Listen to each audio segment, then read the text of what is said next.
Welcome back to consecutive day 1183 of the Diary of a Runpreneur.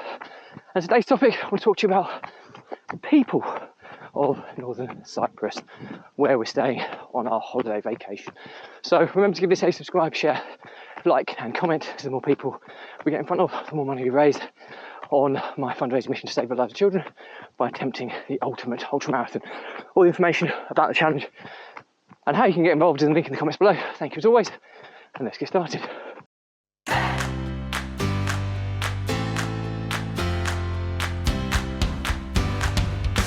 So, consecutive day 1183 of the Diary of a Runpreneur. And the topic today is the people of Northern Cyprus. So, I don't want to be too generalised here, but basically, when I go away on a vacation, we're here in Northern Cyprus, about 20 minutes north of Famagusta, in the Turkish side of Cyprus. I talk about the resort, I talk about the culture and the people, I talk about the area as to give people an overview of my experience. So hopefully this won't be offensive to anybody, shape or form, but you'd be pleased to know first and foremost the people are very friendly, very welcoming, for the most part. I think it's probably, as I've been spending more time here, it is quite rural in places.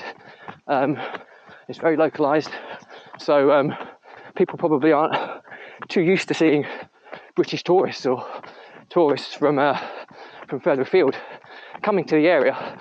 The resorts are quite self-contained, so if you're in an all-inclusive resort, a lot of people won't leave that resort. I get to explore a bit more because I come out and do my runs, but most part, the people in the resort we're in a massive resort, they stay there for their whole holidays. They don't see any of the surrounding areas, which I think is a little bit sad, and that's why I love getting out and running. So this is kind of a local village stroke town that I run through here called Agios Sergios, I believe that's pronounced. And my experience of people are out and about, and people who are working in the hotel. Now I appreciate in the resort, people working are probably very different to what they would be if you met them outside, but I can only go by experience. And to be perfectly honest with you, the people I've had the most issues with on my holiday have been the other tourists or the other guests who are not from Northern Cyprus. Very few of them are, because they're tourists. So there's a lot of people who are staying at the resort. I think the situations where you're going for an all-inclusive, buffet style meal with over 1,000 people, I think that can probably present its own challenges regardless of where people are from. But on the whole, the people have been quite rude, the guests have anyway. The people that work there, the local people that work there, incredibly friendly people, incredibly hardworking. I have a huge admiration for a lot of the people I've met, how they're sacrificing their hours and time to provide for their families who are probably still living in Turkey or neighbouring countries, and they're kind of residential over here, working all hours that God sends to provide as well as they can for their families.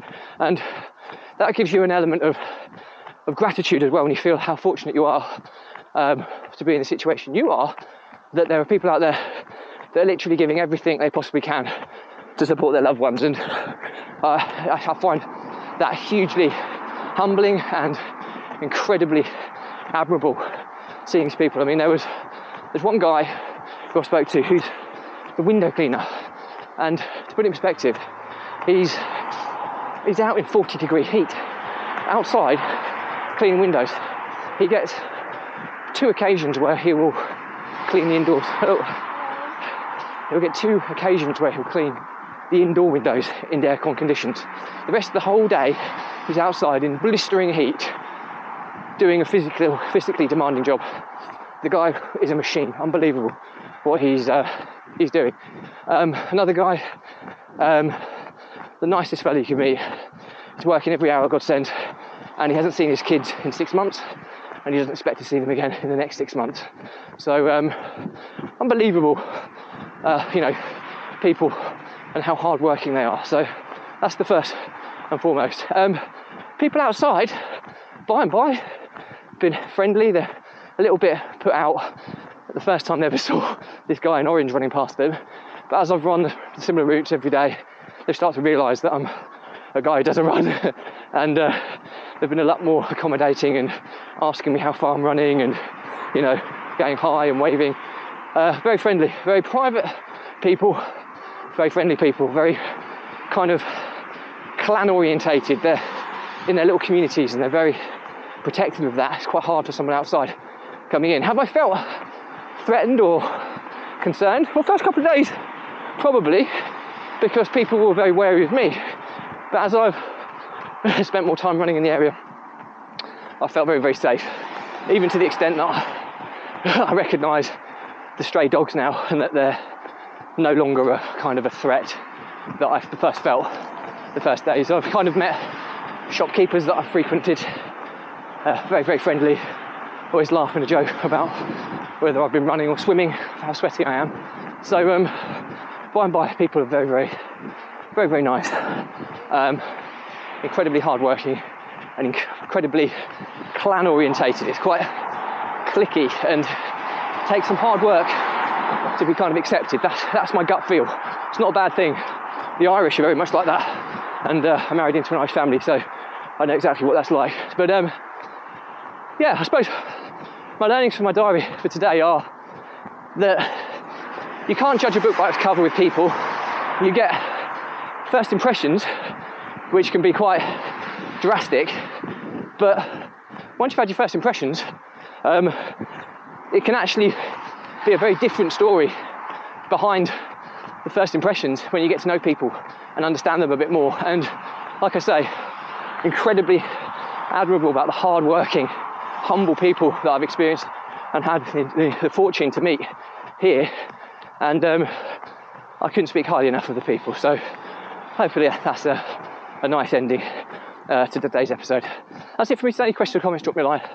I'll respond to everyone. Remember to give this a subscribe, share, like and comment, as the more people we get in front of, more money we raise on my fundraising mission to save the lives of children by attempting the ultimate ultra marathon.